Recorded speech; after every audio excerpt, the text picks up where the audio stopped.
14واں باب جنت کی بادشاہی میں داخلہ۔ ہم نے جہنم کی کھائی کو بہت اطمینان اور آرام سے عبور کیا تھا۔ اسے عبور کر کے میں نے پیچھے دیکھا تو دور دور تک روشنیوں کا ایک قافلہ تھا جو بلند آواز سے یہی دعا پڑھتے ہوئے ہمارے پیچھے چلا آ رہا تھا۔ جس کی روشنی جتنی زیادہ تیز تھی وہ اتنی ہی آسانی کے ساتھ اس کھائی کو عبور کر رہا تھا۔ میں نے آگے دیکھا تو ہم عرش کے بالکل قریب پہنچ چکے تھے۔ عرش کیا تھا؟ بقعہ نور تھا۔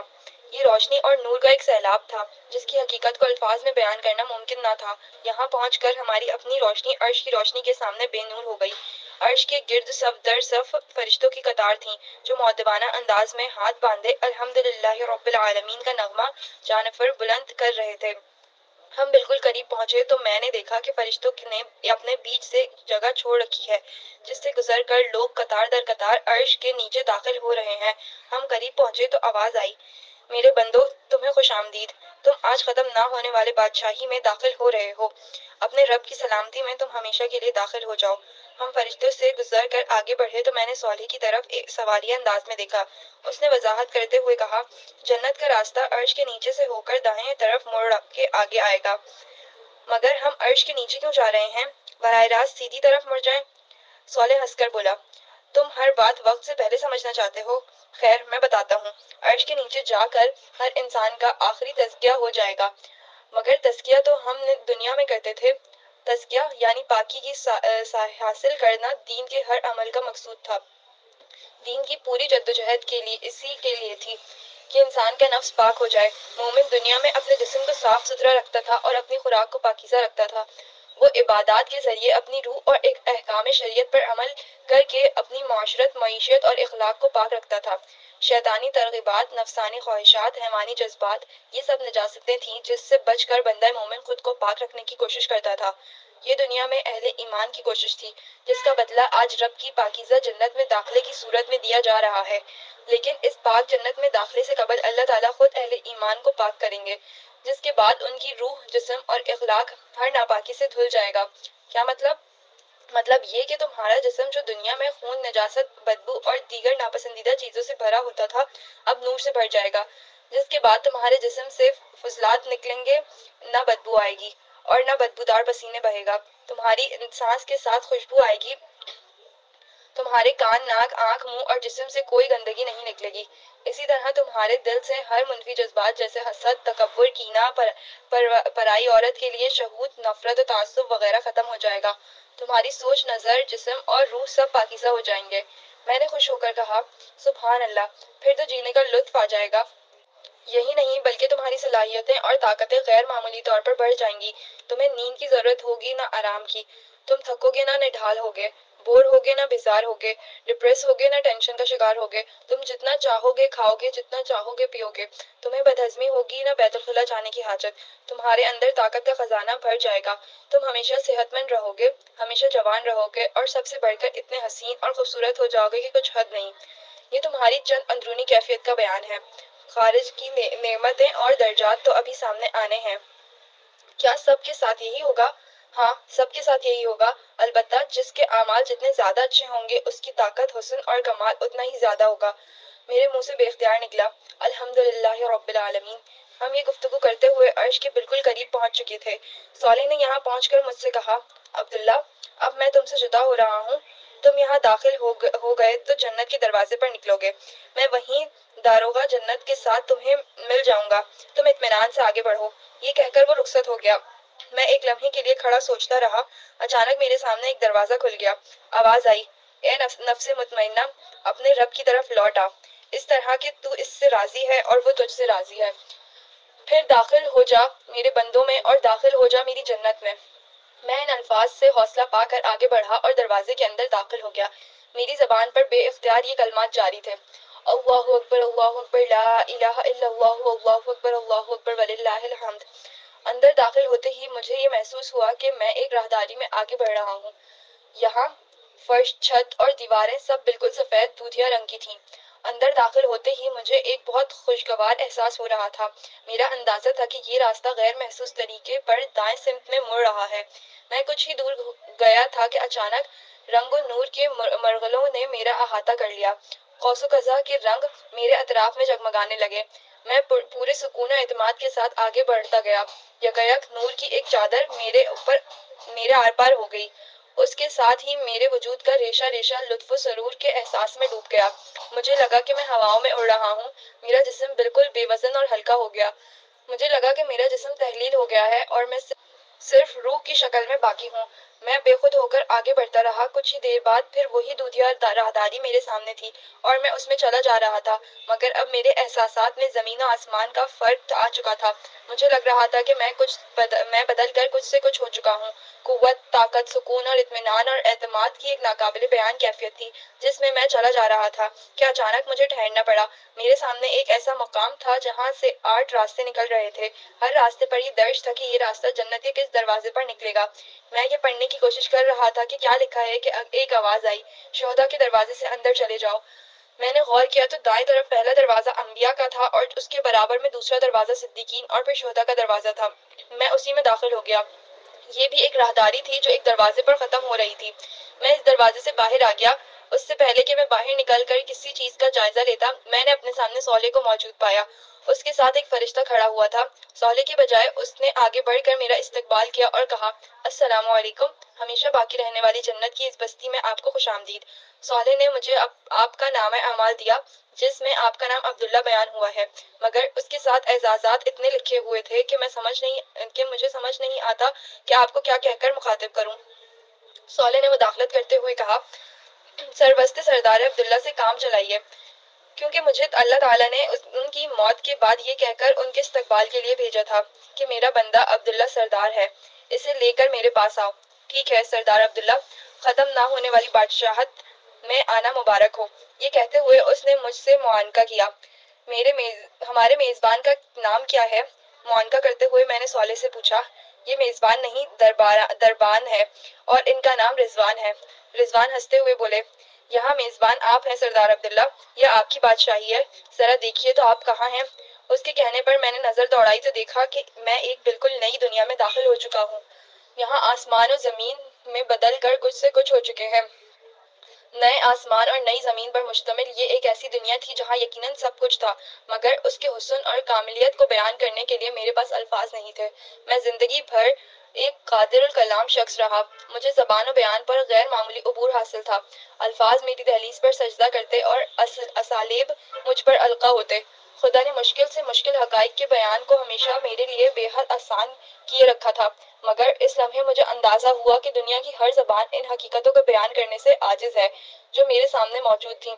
میں بالکل اسی کیفیت میں تھا جو پتھر کے زمانے کے کسی انسان پر صنعتی دور کے کسی جدید شہر میں اچانک آ کر طاری ہو سکتی تھی۔ جو شخص اپنے غار و لکڑیاں جلا کر روشن کرتا ہو وہ اچانک لیزر لائٹ کی قوم و قزح اور ٹیوب لائٹ کی دودھیا روشنی کے جلوے دیکھ لیتا تو کبھی اس کی حقیقت کو بیان کرنے کے لیے الفاظ نہیں پا سکتا تھا۔ یہی کیفیت اس وقت میری تھی۔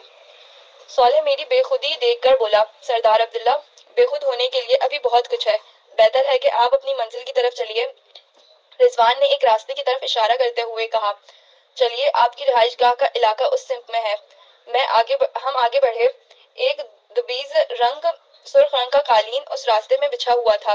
ہم اس پر چلنے لگے۔ اس راستے میں دونوں سمت فرشتوں کی قطار تھی جو ہاتھوں میں گلدستے لیے ریشمی رومال لہراتے، پھولوں اور خوشبوؤں کا چھڑکاؤ کرتے، سلام و مرحبا کہتے میرا استقبال کر رہے تھے۔ یہ ایک طویل راستہ تھا جو دور تک چلا جا رہا تھا۔ بچپن میں تصوراتی پرستان اور کوہ کاف کی کہانیاں شاید سب سنتے پڑھتے ہیں۔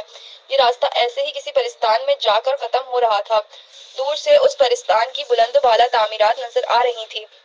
یہ عالیشان عمارات اور شاندار محل کا ایک منظر تھا جو سبزے سے لدے پہاڑوں، اس کے دامن میں پھیلے پانی کے فرش اور نیلگوں آسمان کی چھت کے ساتھ ایک خیالی دنیا کی تصویر لگ رہا تھا۔ میں نے رضوان سے پوچھا، اس وقت ان گنت لوگ جنت میں داخل ہو رہے ہیں، آپ کے پاس کیا اتنا فارغ وقت ہے کہ سب کو چھوڑ کر میرے ساتھ آ گئے ہیں؟ وہ ہنس کر بولے، یہاں وقت رکا ہوا ہے، آپ یوں سمجھیں کہ دو جنتی جو ایک کے بعد ایک کر کے اندر داخل ہو رہے ہیں، ان کے اندر آنے میں کافی وقفہ ہوتا ہے، اور جو جنتی ذرا کم درجے کے ہیں وہ تو مہینوں اور برسوں نہیں صدیوں کے فرق سے اندر آئیں گے۔ میں نے صالح کی سمت دیکھ کر کہا، نائمہ، میری بات کا جواب رضوان نے دیا، سردار عبداللہ، آپ تو بہت پہلے اندر آ گئے ہیں۔ آپ کی اہلیہ محترمہ نائمہ اور دیگر لوگ کچھ عرصے میں ہی یہاں آ جائیں گے، مگر اس وقت میں آپ کے کرنے کا یہاں بہت کام ہے۔ آپ کو اپنی جنت، اپنی اس دنیا، اس کی بادشاہی، یہاں کے خدام اور دیگر متعلقہ لوگوں سے واقفیت کرنی ہے۔ اچھا، یہاں اور کون ہے؟ دیکھیے، یہ آپ کے خدام میں سے چند نمایاں لوگ کھڑے ہیں۔ رضوان نے توجہ دلانے پر میں نے دیکھا کہ فرشتوں کے بعد قطار میں دونوں سمت ایسے لڑکے کھڑے تھے جو اپنی ٹین ایج کی ابتدا میں تھے۔ مجھے اندازہ ہو گیا کہ یہ وہ غلامان ہیں اور یہی وہ لڑکے ہیں جن کے لیے قرآن نے موتیوں کی اصطلاح استعمال کی ہے۔ یہ واقعتاً ایسے ہی تھے، بلکہ شاید موتیوں سے بھی زیادہ صاف، شفاف اور چمکتے ہوئے۔ مجھے اندازہ ہوا کہ قرآن نے جن حقائق کو بیان کرنے کی یہ ذمہ داری اٹھائی تھی، انسانی زبانیں اس کے بیان کے لیے اسالیب ہیں، تشبیہات اور استعاروں کا کتنا مختصر سرمایہ اپنے اندر لیے ہوئے تھیں۔ آج جو حقائق سامنے تھے وہ بیان کرنے کے نہیں، صرف دیکھنے اور محفوظ ہونے کی چیزیں تھیں۔ یہ غلامان بھی ایک ایسی ہی حقیقت تھے۔ فرشتوں کی طرح غلامان بھی پرجوش انداز میں میرا استقبال کر رہے تھے، البتہ جیسے ہی میں ان کے قریب پہنچا، وہ گھٹنوں کے بل بیٹھ کر اپنا سر جھکا دیے۔ یہ موتیوں کی ایک لڑی تھی جو میرے استقبال میں بچھی جا رہی تھی۔ قطار جب کافی طویل ہو گئی تو میں نے صالح سے کہا، بھائی، یہ نمایاں لوگ ہی اتنے تعداد میں ہیں تو کل خدام کی تعداد میں کتنے ہوں گے؟ اور اتنے لوگوں کا میں کیا کروں گا؟ صالح کے بجائے رضوان نے، جو اسرار جنت سے زیادہ واقف تھے، جواب دیا، آپ زمین سے آسمانوں تک پھیلی ہوئی ایک عظیم بادشاہی کے سربراہ ہیں۔ ان گنت کام ہیں جو آپ کو اس نئی زندگی میں اللہ تعالیٰ کی طرف سے تفویض کیے جائیں گے۔ آپ ان کاموں کے لیے ان خدام کو استعمال کریں گے۔ یہ آپ کی ذاتی خدمت سے لے کر آپ کی عظیم سلطنت کی بیوروکریسی اور انتظامیہ تک کے سارے فرائض سر انجام دیں گے۔ تو گویا جنت بھی عیش و فراغت کی جگہ نہیں، یہاں بھی کام کرنا ہوگا۔ میں نے ہنستے ہوئے تبصرہ کیا، آپ بے فکر رہیں، یہاں کام مشقت نہیں، عیش ہوگا۔ باقی جس عیش و فراغت کو لوگ دنیا میں ڈھونڈتے تھے، اس کی بھی یہاں کوئی کمی نہیں ہے۔ مگر یہ کام ہوگا کیا؟ میں تو یہ جانتا ہوں کہ آپ نے بادشاہی میں پیش آنے والے مسائل کے بغیر بادشاہی کرنی ہے۔ باقی اصل حقیقت تو صرف اللہ تعالیٰ جانتے ہیں، اور وہ دربار کے دن یہ ساری باتیں آپ کو براہ راست خود بتا دیں گے۔ ہم کچھ دور اور چلے تو صالح نے کہا، اب حوریں آ رہی ہیں۔ صالح کے اس جملے کے ساتھ ہی مجھے حوروں کے بارے میں اس کی وہ شاعرانہ تعریف یاد آ گئی جو اس نے میدان حشر میں کی تھی۔ میں اس وقت صالح کی باتوں کو مبالغہ سمجھا تھا، اب محسوس ہوا کہ اس کے بیان میں مبالغہ نہیں، کچھ کمی تھی۔ حقیقت اس سے کہیں زیادہ برتر تھی۔ ہم جیسے ہی ان کے قریب پہنچے تو غلامان کے برخلاف انہوں نے ایک مختلف کام کیا۔ وہ گھٹنوں کے بل بیٹھنے کے بجائے دو زانوں بیٹھیں اور کمر کو خم دے کر سر جھکا دیا۔ میں رک کر صالح سے پوچھنے لگا، یہ کیا کر رہی ہیں؟ یہ دیدہ و دل فراش راہ کر رہی ہیں، اس نے ہنستے ہوئے کہا۔ رضوان نے وضاحت کرتے ہوئے کہا، اصل میں انہوں نے آپ کے قدموں کو راحت پہنچانے کے لیے اپنے بال فرش پر بچھائے ہیں، اسی لیے یہ اس طرح جھکی ہوئی ہیں۔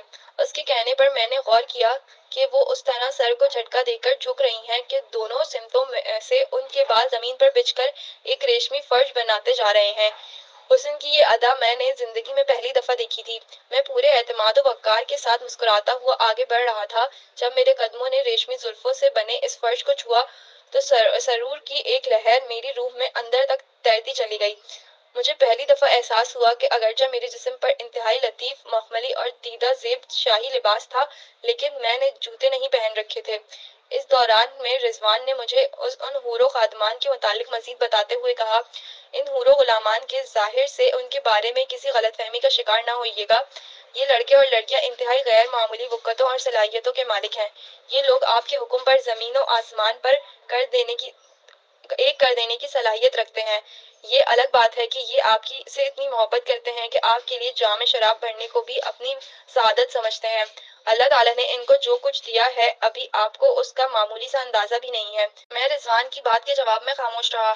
میرا دھیان احسان شکرگزاری کے ساتھ اس ہستی کے قدموں میں سجدہ ریز ہو گیا جس نے ایک فقیر اور بندہ عاجز کو بہت معمولی عمل کے بدلے میں اس عزت و سرفرازی سے نوازا تھا۔ بے اختیار میری آنکھوں سے آنسو بہنے لگے اور میں خود بھی سجدے میں جا گرا۔ میری زبان پر تسبیح و تمجید کے الفاظ تھے۔ میں اسی حال میں تھا کہ اچانک بارش کے قطروں کی سی آواز آنا شروع ہو گئی۔ صالح نے میری پیٹھ تھپتھپا کر کہا، عبداللہ اٹھو اور اپنے سجدے کی مقبولیت دیکھو۔ میں اٹھا تو ایک حیرت انگیز منظر میرا منتظر تھا۔ میں نے دیکھا کہ حور و غلامان کے چہروں پر بشاشت اور خوشی کی لہر دوڑ رہی تھی اور ان کی جھولیاں انتہائی حسین موتیوں سے بھری ہوئی تھیں۔ میں کچھ نہیں سمجھ پایا۔ صالح میری حیرت دور کرتے ہوئے بولا، خدا نے تمہاری طرف سے ان کو بخشش عطا کی ہے، تمہاری آنکھوں سے تو آنسو ہی بہے تھے مگر خدا نے ان کو قبول کر کے موتیوں کی برسات برسا دی ہے۔ یہ ان کے لیے تمہاری آمد پر ایک تحفہ ہے جو ان کی زندگی کی سب سے قیمتی متاع ہے۔ ہم دوبارہ چلنے لگے اور آخر کار یہ استقبالی قطار ایک بلند و بالا دروازے پر ختم ہوئی۔ ہمارے قریب پہنچنے سے قبل ہی دروازے کے دونوں پٹ کھل چکے تھے۔ یہاں سے رضوان واپس لوٹ گئے اور میں صالح کے ساتھ اپنی رہائش گاہ میں داخل ہو گیا۔ رہائش گاہ کا لفظ میں نے اسی لیے کہا کہ کاٹیج، ہٹ، گھر، مکان، عمارت اور بلڈنگ، بنگلہ، کوٹھی اور محل، قصر اور شہر جیسے تمام الفاظ میری اس رہائش گاہ کو بیان کرنے کے لیے قطعاً ناکافی تھے۔ یہ تاحد نظر پھیلا ہوا ایک وسیع علاقہ تھا جو سرسبز پہاڑوں، اس پر بنے فلک بوس محلات اور ان کے دامن میں میلوں پھیلے باغات، ان کے نیچے بہتی ندیوں اور دریاؤں کا ایک ایسا مجموعہ تھا جس کے بیان کے لیے شاید الفاظ تو وہی ہیں جو میرے ذہن میں تھے مگر ان کی حقیقت، ان کا حسن اور ان کی شان و شوکت ایک بالکل مختلف چیز تھی۔ میں نے اس وسیع منظر نامے پر نظر ڈالتے ہوئے صالح سے دریافت کیا، اتنے سارے محلات میں سے میری رہائش گاہ کون سی ہے؟ اس نے ہنستے ہوئے کہا، یہ محلات تمہاری رہائش گاہ نہیں، یہ تمہارے انتہائی قریبی و خدام کی رہائش گاہیں ہیں۔ تمہاری رہائش گاہ یہاں سے کافی دور ہے، تم چاہو تو پیدل بھی چل سکتے ہو مگر بہتر ہے کہ اپنی سواری میں جاؤ۔ یہ کہہ کر اس نے ایک طرف بڑھنے کا اشارہ کیا۔ میں نے اس سمت دیکھا تو ایک انتہائی شاندار مگر قدرے چھوٹا سا گھر بنا ہوا تھا۔ چھوٹا اس دنیا کے حساب کتاب سے تھا، وگرنہ پچھلی دنیا کے اعتبار سے تو یہ کوئی عظیم الشان محل جتنا وسیع تھا۔ مگر عجیب بات یہ تھی کہ صالح کی توجہ نہ دلاتا تو میں کبھی اس کی موجودگی محسوس نہیں کر سکتا تھا، کیونکہ یہ مکمل طور پر شیشے کا بنا ہوا تھا اور اتنا شفاف تھا کہ اس کے آر پار سب کچھ نظر آ رہا تھا۔ صالح آگے بڑھا تو میں اس کے پیچھے اس خیال سے چلا کہ اس گھر میں کوئی گاڑی وغیرہ جیسی سواری کھڑی ہوگی، مگر وہ سیدھا مجھے اس گھر کے وسط میں موجود ایک کمرے میں لے گیا جہاں ہیرو جواہرات سے مرصع شاہانہ انداز کی عالیشان نشستیں نصب تھیں۔ صالح نے مجھے اشارے سے بیٹھنے کے لیے کہا، پھر وہ بولا، یہ تمہاری سواری ہے جو تمہیں تمہاری منزل تک پہنچا دے گی۔ میں تمہیں تنہا چھوڑ رہا ہوں تاکہ تمہیں یہ معلوم ہو جائے کہ یہاں کے اصل بادشاہ تم ہو۔ تمہیں کسی سہارے، کسی خادم اور کسی فرشتے کی مدد کی کوئی ضرورت نہیں ہے۔ تم جو چاہو گے وہ خود بخود ہو جائے گا۔ اب میں تمہیں تمہارے گھر میں ملوں گا۔ قبل اس کے کہ میں کچھ کہتا وہ باہر نکل گیا۔ صالح کی اس بات پر میں شوق میں آ گیا تھا، بلکہ سچی بات تو یہ ہے کہ جنت میں داخلے کے بعد میں ایک مسلسل شوق کی حالت میں تھا۔ ہر لمحے ملنے والی مسرت آمیز صدمات نے مجھے قدرے معاف کر دیا تھا۔ تاہم کچھ دیر میں خود کو سنبھال کر سوچنے لگا کہ میں کہاں ہوں اور کیوں ہوں، اور یہ کہ صالح نے مجھ سے ابھی کیا کہا تھا۔ صالح کے الفاظ کو میں نے ذہن میں دہرایا اور اس کی بات کا مطلب سمجھ میں آتے ہی مجھ میں انتہائی غیر معمولی اعتماد پیدا ہو گیا۔ مجھے لگا کہ میری بادشاہی اس لمحے سے شروع ہوتی ہے۔ تاہم سوال یہ تھا کہ یہ گھر یا سواری چلے گی کیسے؟ میں نے دل میں سوچا کہ صالح نہیں ہے تو کیا ہوا؟ وہ رب تو اس لمحے بھی میرے ساتھ ہے جو دنیا میں زندگی بھر میرے ساتھ رہا تھا۔ اس کے ساتھ ہی مجھے بے اختیار قرآن کریم کا یہ بیان یاد آ گیا کہ جنت میں بندوں کی ہر درخواست سبحان اللہ کہنے پر مل جایا کرے گی۔ میں نے دھیرے سے کہا، سبحان اللہ۔ اس کے ساتھ ہی یہ گھر جو ایک سواری تھی خود بخود فضا میں بلند ہونے لگا۔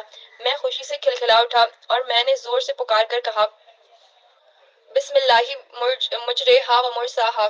یہ پیغمبر نوح علیہ السلام کے الفاظ تھے جو آپ نے اپنی کشتی میں بیٹھ کر کہے تھے۔ میری سواری دھیرے دھیرے ایک سمت بڑھنے لگی۔ میں خاموشی سے سر ٹکا کر نیچے پھیلے ہوئے حسین مناظر سے لطف اندوز ہونے لگا۔ گھر دھیرے دھیرے اڑ رہا تھا کہ مجھے محسوس ہوا کہ نیچے شام کا سا دھندلاقہ پھیلنے لگا ہے۔ کچھ ہی دیر میں ہر طرف مکمل تاریکی چھا گئی۔ اس کے ساتھ ہی شیشے کا یہ گھر دودھیا رنگ کی اس روشنی سے جگمگا اٹھا جس کا ماخذ اور منبع کہیں نظر نہ آتا۔ اندھیرے میں میرا سفر جاری تھا۔ باہر دور تک گہری تاریکی چھائی ہوئی تھی، مگر اس تاریکی میں کوئی اندیشہ، کوئی خوف نہیں تھا۔ تاریکی کی اس تہہ پر دبیز سناٹے کی ایک اور تہہ جمی ہوئی تھی، مگر اس سناٹے میں بھی کوئی وحشت، کوئی دہشت نہیں تھی۔ اندھیرے کی طرح یہ سناٹا بھی اپنے اندر ایک عجیب و نوعیت کا سکون اور سرور لیے ہوئے تھا۔ ایسا لگتا تھا کہ خاموشی میں بغیر آواز کے نغمے بکھرے ہوئے ہیں جو کانوں کے بجائے دل کی دروازوں سے موجود ہستی پر ہولے ہولے دستک دے رہے ہیں۔ بغیر ساز کے کچھ سر فضا میں بکھرے ہوئے ہیں جو سماعتوں کے در و دیوار کے بجائے شعور کے دریچوں سے میکدہ دل کی دنیا میں داخل ہو کر محور رقص ہیں۔ رہی تاریکی تو مجھے اس کا مقصد صرف ایک نظر آتا تھا، وہ یہ کہ تاریکی اس روشنی کو خوب نمایاں کر دے جو بہت دور فضا میں بلند ایک دیے کی مانند روشن تھی۔ یہ روشنی آسمان میں کسی تارے کی نہیں تھی کہ اس وقت زمین کی طرح آسمان بھی تاریکی کی چادر اوڑھے ہوئے تھا۔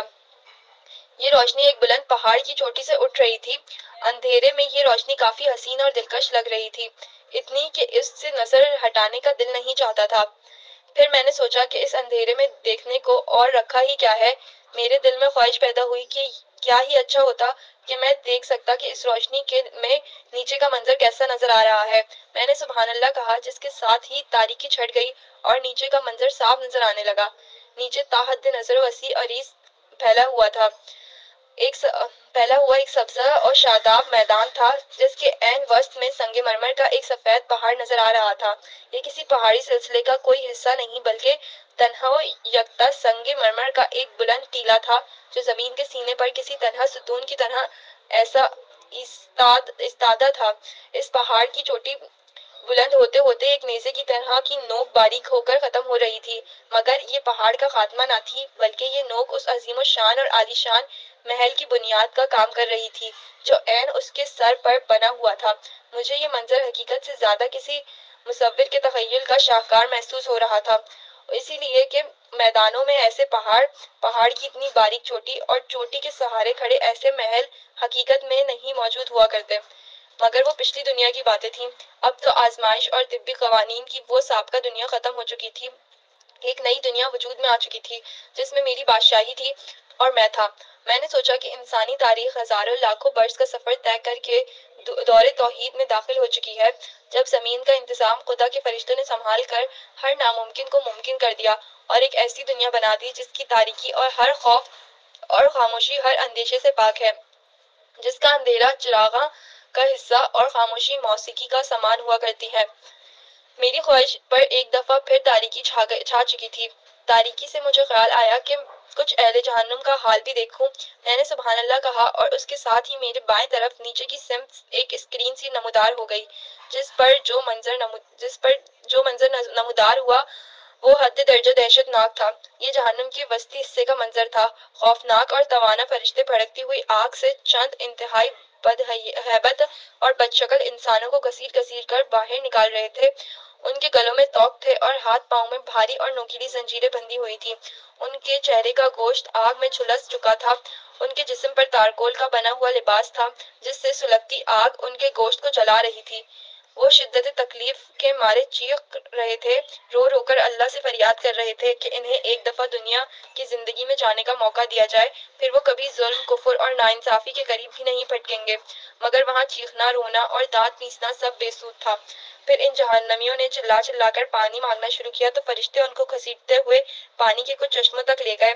یہاں ابلتے پانی کی بھاپ اٹھ رہی تھی، مگر یہ جہنمی اتنے پیاسے تھے کہ اسی پانی کو پینے پر مجبور تھے۔ وہ کھولتے ہوئے پانی کو پیتے اور چیختے جا رہے تھے۔ وہ اس پانی سے منہ ہٹاتے، مگر کچھ ہی دیر میں اتنی شدید پیاس لگتی کہ پھر جانوروں کی طرح اسی پانی پر خود کو مجبور پاتے۔ اس عمل کے نتیجے میں ان کے چہروں کی کھال اتر گئی اور ان کے ہونٹ نیچے تک لٹک گئے تھے۔ یہ منظر دیکھ کر میں بے اختیار اللہ کی پناہ مانگی اور اس کا شکر ادا کیا کہ اس نے مجھے اس بدترین انجام سے بچا لیا۔ پھر میں اس منظر کو بھول کر اس جاذب نظر روشنی کو دیکھنے لگا جو پہاڑ کی چوٹی پر بنے میرے محل سے اٹھ رہی تھی۔ میری سواری دھیرے دھیرے اس محل کی سمت بڑھ رہی تھی۔ میرے دل میں خواہش پیدا ہوئی کہ محل میں پہنچنے سے قبل ہی میں یہاں بیٹھے بیٹھے اس کو دیکھ لوں۔ حسب معمول میں نے سبحان اللہ کہا۔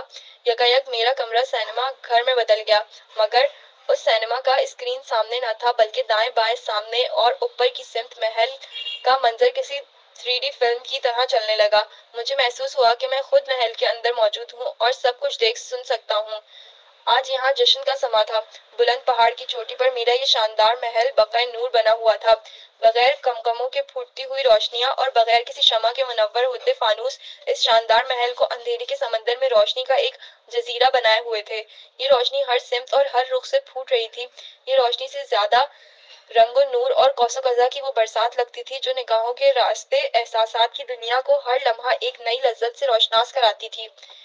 روشنی اس قدر نظر نواز بھی ہو سکتی ہے، کسی آنکھ نے کبھی اس کا مشاہدہ نہ کیا ہوگا۔ وقفے وقفے سے یہاں نغمے و آہنگ کا ترنم چھڑتا اور دلوں کے تار چھیڑتا ہوا فضا میں بکھر جاتا۔ موسیقی اس قدر موسیقی اس قدر مدہوش کن بھی ہو سکتی ہے، کسی سماعت کو کبھی اس کا گمان نہ گزرا ہوگا۔ فضا میں نغمگی کی لہریں ہی معجزن نہ تھیں بلکہ دھیمی دھیمی خوشبو کی مہک بھی فضا کو معطر بنائے ہوئے تھی۔ خوشبو کی اس قدر فرحت انگیز بھی ہو سکتی ہے، کبھی کسی انسان نے کبھی اس کا تصور نہ کیا ہوگا۔ وسیع و عریض محل کی راہداریوں پر خدام کی چہل پہل بکھرے موتیوں کا منظر پیش کر رہی تھی۔ ان کے چہروں پر روشنی، لباس میں خوبصورتی، گفتار میں دلکشی اور انداز میں مستعدی تھی۔ ان خدام کی منزل محل کے ایک کونے پر بنا وسیع و عریض باغ تھا۔ یہ باغ کیا تھا؟ سبزے، پھولوں اور درختوں کا ایک ایسا گلدستہ تھا جس نے اپنے حسن سے چمن بندی کی ہر انتہا کو مات دے دی تھی۔ ہزار راہنگ اس باغ میں بکھرے ہوئے تھے، صرف ایک سبز رنگ کے اتنی مختلف شکلوں میں اپنا ظہور کیا تھا کہ انہیں گنا نہ جا سکتا تھا۔ بلند و بالا درخت اور ان پر لگے ان گنت اقسام کے پھل، ہر درخت پر مختلف رنگ کے پتے، ہزار طرح کے پودے جن پر لگے ہوئے رنگ برنگے پھول و کلیاں۔ پھر یہ سب کچھ بے ترتیب نہ تھا بلکہ اصل حسن اس ترتیب میں ہی تھی جس کے ساتھ ان درختوں، پودوں اور پھولوں کو منظم کیا گیا تھا۔ یہ باغ کسی شاعر کی دل آویز غزل کی طرح تھا جس میں منتشر الفاظ کو وزن، قافیے اور ردیف کے نظم و روکر ایک شاہکار تخلیق کیا جاتا ہے۔ اس حسین و جمیل باغ کے حسن میں وہ راستے اور وہ روشنیاں قیامت ڈھا رہی تھیں جو یاقوت، موتی، زمرد، نیلم اور فیروز جیسے قیمتی پتھروں کے سنگ ریزوں سے بنائی گئی تھیں۔ اس پر مزید وہ نہریں تھیں جو باغ کے درمیان بہتی ہوئی آنکھوں کو احساس لطف اور اس کے بہنے کی آواز کانوں کو سرور بخش رہی تھیں۔ ان نہروں میں سے کسی میں سفید دودھ، کسی میں جھاگ اڑاتا بے آمیز پانی، کسی میں سرخ ارغونی شراب اور کسی میں بہتے شہد کی موجیں رواں تھیں۔ ہر نہر سے ایک منفرد نوعیت کی خوشبو اٹھ رہی تھی جو قریب جانے والے کو اپنے سحر میں جکڑ لیتی۔ نہروں کے ساتھ اور درختوں کے نیچے جگہ جگہ بیٹھنے والوں کے لیے ہیروں اور جواہرات سے جڑے ہوئے تخت، شاہانہ نشستیں، دبیز قالین اور آرام دہ تکیے رکھے ہوئے تھے۔ خوبصورت روشوں، دلکش نہروں، خوش رنگ پھولوں، خوشنما پتوں اور خوش ذائقہ پھلوں کا نذرانہ پیش کرتا ہوا یہ باغ چاروں طرف سے کھلا ہوا تھا۔ یہاں گہری مگر خوشگوار خنکی چھائی ہوئی تھی۔ کبھی کبھی ہوا کا کوئی جھونکا اٹھتا اور کسی نئی خوشبو سے اس خنکی کو معطر کر دیتا۔ باغ سے دور تک کا نظارہ بالکل صاف نظر آ رہا تھا۔ باہر جو اندھیرا ہر منظر کو نگل رہا تھا، یہاں حیرت انگیز طور پر اس کا کوئی اثر محسوس نہ ہوتا تھا۔ دور تک ایک عظیم الشان شہر کی بلند عمارات اور اس میں جگمگاتی روشنیاں تھیں جو رات میں چمکتے ہوئے جگنوؤں کا منظر پیش کر رہی تھیں۔ آسمان پر بھی چھوٹے چھوٹے تارے جگمگا رہے تھے جن کی دودھیا روشنی نے سیاہ آسمان کو حسین بنا دیا تھا۔ ایک سمت میں ایک جگمگاتی ہوئی روشنی تھی جو آہستہ آہستہ حرکت کرتے ہوئے محل کی سمت بڑھ رہی تھی۔ مجھے معلوم ہو گیا کہ یہ دراصل میری ہی سواری تھی جسے خدا کی قدرت سے اندر بیٹھے ہوئے ہونے کے باوجود میں باہر سے محل کی طرف بڑھتا ہوا دیکھ رہا تھا۔ باغ کے ایک حصے میں نے سولے کو بیٹھے ہوئے دیکھا اور دل میں سوچا کہ موصوف مجھ سے پہلے ہی یہاں پہنچ چکے ہیں۔ وہ جس جگہ بیٹھا ہوا تھا وہ غالباً باغ کا خوبصورت ترین حصہ تھا۔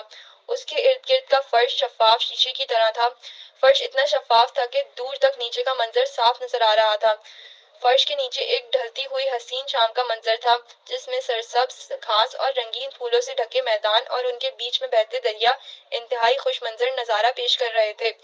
یہاں سے نظر نیچے دوڑانے پر ایک حسین شام نظر آتی تو ارد گرد ایک مہکتی اور چمکتی ہوئی شب کا منظر تھا۔ نیچے اگر دریا بہہ رہے تھے تو اوپر درختوں کی پھولوں سے لدی ڈالیاں تھیں جو اشارہ پا کر نیچے آنے اور من پسند میووں کا نذرانہ پیش کرنے کے لیے بے قرار تھیں۔ کچھ خدام ایک کونے پر پرندوں اور جانوروں کا گوشت سلگتی انگیٹھیوں پر بھون رہے تھے۔ ان سے اٹھنے والی اشتہا انگیز خوشبو اس لذت اور ذائقے کا اعلان عام تھی جو کھانے والوں کی بھوک کو کبھی بجھنے نہیں دیتی تھی۔ ساتھ ہی شیشے سے زیادہ شفاف مگر چاندی کے بنے ہوئے جام و سبو اور پیالو ساغر بہت نفاست اور خوبصورتی سے رکھے ہوئے تھے۔ اس انتظار میں کہ محل گرم ہو اور وہ ساقی گری کی خدمت سے اپنے مالک کے ذوق طلب کی تسکین کریں، میں یہ مناظر دیکھنے میں مہو تھا اور مجھے احساس ہو رہا تھا کہ یہ سب کچھ میرے لیے اجنبی نہیں ہے۔ مجھے یاد آیا کہ میں برزخ کی زندگی میں ان مناظر کو دیکھ چکا تھا۔ اسی اثنا میں مجھے محسوس ہوا کہ سواری کی رفتار دھیمی ہو رہی ہے۔ میں نے اشارہ کیا اور اسکرین غائب ہو گئی۔ میری سواری منزل مقصود پر پہنچ رہی تھی۔ بلندی سے یہ جگمگاتا ہوا محل اتنا حسین لگ رہا تھا کہ میرا دل چاہ رہا تھا کہ میں یہاں ٹھہر کر یہ منظر دیکھتا رہوں۔ اس منظر سے لطف اندوز ہونے کے لیے میں نے محل کے اطراف میں 2-3 چکر لگائے، پھر مجھے خیال آیا کہ صالح نیچے میرا منتظر ہے، اسی لیے میں نے اترنے کا فیصلہ کیا۔ میری یہ سواری یا شیش محل اسی جگہ دھیرے سے اتر گیا جہاں صالح موجود تھا۔ میں باہر نکلا تو صالح نے ایک کہکا لگا کر میرا استقبال کیا اور بولا، میں یہ سمجھ رہا تھا کہ تم اسے عرش سمجھ کر اس کا طواف کر رہے ہو۔ اچھا ہوا تم نے 7 چکر نہیں لگائے۔ اس کے دلچسپ تبصرے پر میں خود بھی اس کی ہنسی میں شریک ہو کر اس کے بغلگیر ہو گیا۔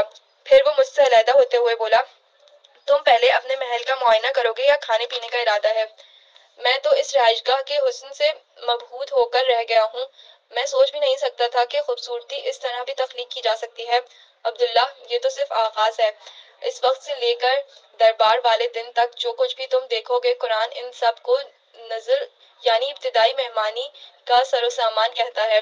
جو کچھ اس کے بعد ملے گا وہ تو نہ کسی کان نے سنا، نہ کسی آنکھ نے دیکھا اور نہ کسی دل پر کبھی اس کا خیال گزرا ہوگا۔ تم ٹھیک کہتے ہو، یہ باتیں قرآن و حدیث میں بیان ہوئی تھیں، مگر جنت اس سے مختلف ہے جو نقشہ قرآن مجید میں بیان ہوا ہے۔ میرا مطلب یہ ہے کہ اس بیان سے کہیں زیادہ خوبصورت جگہ ہے۔ اس کا سبب یہ ہے کہ جنت کا قرآن میں ذکر نزول قرآن کے وقت اہل عرب کے ذہنوں میں پائے جانے والے عیش و عشرت کے اعلیٰ نمونے کے پس منظر میں ہوا تھا، یعنی جن چیزوں کو اہل عرب زیادہ بڑی نعمتیں سمجھتے تھے اسی کو بیان کر دیا گیا تھا۔ وہ آدمی بے وقوف ہوگا جو جنت کو صرف انہی تک محدود سمجھے گا۔ تم صحیح کہتے ہو، زمانۂ نزول قرآن کے عرب تو شاید ان بہت سی نعمتوں کا اندازہ بھی نہیں کر سکتے جو میرے زمانے یعنی انفارمیشن ایج میں ایجاد ہو چکی تھی۔ قرآن مجید نے ان عربوں کی رعایت سے زری دور کی رفاہیت اور عیش و عشرت کا نقشہ کھینچا تھا، لیکن بھائی جس سواری میں سوار ہو کر آیا ہوں اس نے تو میرے تخیل کو بھی شکست دے دی ہے۔ اس طرح کی بہت سی چیزیں تم ابھی اور دیکھو گے۔ خیر سردست کیا ارادہ ہے؟ میں نے اس کی بات سنی انسنی کرتے ہوئے ارد گرد پھیلے ہوئے حسین ماحول میں کھو گیا۔ میں ایک ایک چیز اور ایک ایک منظر کو اپنی نگاہوں میں سمیٹ لینا چاہتا تھا۔ صالح نے میری محویت کو دیکھا تو شرارت آمیز مسکراہٹ کے ساتھ کہنے لگا، تم غالباً حوروں کو ڈھونڈ رہے ہو، وہ تمہارا استقبال کرنے باہر آئی تھیں، اب سب اپنی رہائش گاہوں میں لوٹ گئی ہیں، البتہ تم چاہو تو۔ میں نے اسے جملہ پورا کرنے کا موقع دیے بغیر پوری سنجیدگی سے جواب دیا، میرے زمانے میں انسانیت کے 2 امام ہوا کرتے تھے، ایک امام رل مارکس جو پیٹ کو زندگی کی اصل بتاتے تھے اور دوسرے امام فراڈ جو۔ میں جملہ ادھورا چھوڑ کر لمحے بھر کے لیے رکا، جس پر صالح نے ایک زوردار کہکا لگایا۔ میں نے بھنے ہوئے گوشت کی اشتہا انگیز خوشبو کو سونگھتے ہوئے کہا، میں سردست امام کارل مارکس کی پیروی کا ارادہ رکھتا ہوں۔ دنیا میں تمام انسانوں کی زندگی وقت کی غلامی میں گزرا کرتی تھی۔ وقت کا پہیہ لمحوں، ساعتوں، ایام اور ماہوں سوال کی گردشیں طے کرتا آگے بڑھا کرتا تھا۔ پہروں اور وہ موسموں کی تبدیلی سے وقت کے گزرنے کا احساس ہوا کرتا تھا، مگر اب جس دنیا میں میں تھا وہاں وقت غلام تھا اور انسان آقا۔ لمحے اور ساعتیں، دن اور ہفتے، مہینے اور سال، صدیاں اور قرن، ان کے دن ختم ہو چکے تھے۔ وقت گزرنے کا زمانہ ماضی کی زندگی کی طرح گزر چکا تھا۔ وقت وہ زمانے کے آثار و قدیمہ میں سے اب جو کچھ باقی تھا وہ صرف پہر و موسم تھے، اور وہ بھی تمام تر ہمارے اختیار میں۔ انسانوں کی سلطنت میں کہیں ہمیشہ صبح کی روشنی چھائی رہتی، کہیں دوپہر کے روشن سناٹے، کہیں سہ پہر کی دھیمی تمازد، کہیں شام کی پھیلتی ڈوبتی شب کی سرخی، کہیں آخر شب کی سیاہ خاموشی اور کہیں فجر کا چٹپٹا، کہیں بدر کامل کی چاندنی، کہیں تاروں بھری راتیں، کہیں بہاروں کی گھنی چھاؤں اور کہیں ہزار رنگ خزاں کا روپ۔ اہل جنت کی رہائش گاہوں میں اگرچہ موسم بہت معتدل اور خوشگوار رہتا، لیکن لوگوں کے ذوق کی تسکین کے لیے کہیں سانسیں منجمد کر دینے والی سردیاں تھیں تو کہیں صحرائی گرمیاں، کہیں برکھا کی رت تھی، کہیں بہار اور خزاں کے رنگ۔ غرض جو دل چاہے اور جس کی انسان خواہش کرے وہ پہر اور وہ موسم انسانی تسکین کے لیے موجود تھا۔ میں ایک بہت بڑی سلطنت کا تنہا اور بلا شرکت غیر حکمران بن چکا تھا۔ مدھم درینہ صالح اس نئے جہان رنگ و بو میں بھی میرا رفیق اور میرا ساتھی تھا۔ اس نے مجھے بتایا کہ یہ سلطنت وسیع ترین کائناتی نظام کا ایک حصہ تھی۔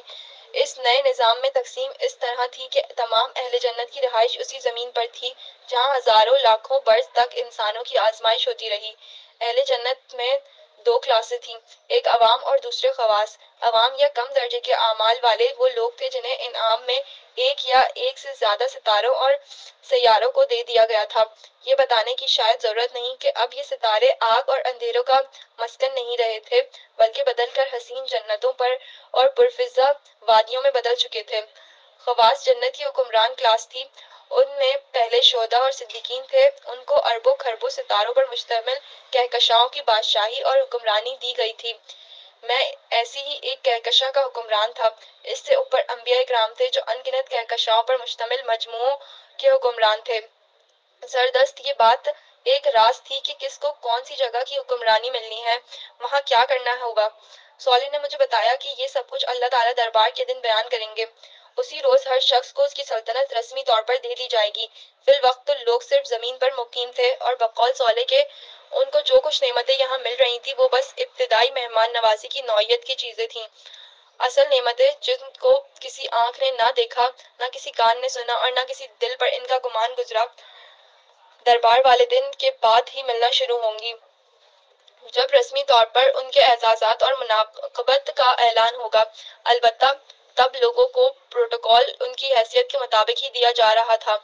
پھر اس پروٹوکول کا اظہار ان تقریبات، مجالس اور دعوتوں میں ہوتا جو اہل جنت آپس میں ایک دوسرے کے اعزاز میں کر رہے تھے۔ گو ابھی تک سارے جنتی جنت میں داخل نہیں ہوئے تھے، مگر یہاں بھرپور زندگی شروع ہو چکی تھی۔ پیچھے حشر میں صرف اتنا ہو رہا تھا کہ ایک کے بعد ایک ایک کر کے صالحین جنت میں داخل ہو رہے تھے، مگر یہاں وقت چونکہ رکا ہوا تھا، اسی لیے صرف دو لوگوں کے داخل ہونے کے درمیان بھی ان گنت سال اور صدیاں حائل ہو جاتے تھے۔ میرا اندازہ یہی تھا کہ جس کی صالح نے تائید کی تھی کہ دربار اس وقت منعقد ہوگا جب سارے جنتی جنت میں داخل ہو چکے ہوں گے۔ یہی جنت کی ابتدائی زندگی تھی۔ اس دوران میں مجلسیں اور تقریبات ہو رہی تھیں۔ زیادہ تر انبیاء کرام ہی تھے جو اپنی اپنی اور دیگر انبیاء کی امتوں کے شروع میں آنے والے صالحین کے اعزاز میں دعوتیں کر رہے تھے۔ انہی مجلسوں میں میری متعدد لوگوں سے ملاقاتیں ہوئیں۔ میں اگرچہ دنیا میں بہت کم لوگوں سے ملا کرتا تھا، مگر جنت میں آنے کے بعد میں نے محسوس کیا کہ میں خلاف عادت بہت زیادہ سوشل ہو چکا ہوں۔ اسی لیے میرے نئے دوست بننے لگے، لوگوں کے حالات اور ایک دوسرے کی سابقہ زندگی سے آگاہی حاصل ہونے لگی۔ میرے لیے یہ غیر متوقع نہیں تھا، مگر پھر بھی مجھے قدرے تعجب ہوا کہ ابتدائی کامیاب لوگوں میں زیادہ تر غریب اور پریشان حال لوگ تھے۔ یہ وہ لوگ تھے جنہوں نے دنیا میں بہت پریشانیاں اور دکھ جھیلے، لیکن ہمیشہ صبر شکر سے کام لیا۔ میں نے یہ بات خاص طور پر نوٹ کی کہ اعلیٰ ترین درجے کے ان ابتدائی جنتیوں میں ایک بات قدر مشترک تھی۔ یہ سب کے سب صبر کرنے والے تھے، جنہوں نے بدترین حالات میں بھی اللہ پر بھروسہ کیا اور تسلیم و رضا اور تفویض و توکل کا دامن کبھی نہیں چھوڑا۔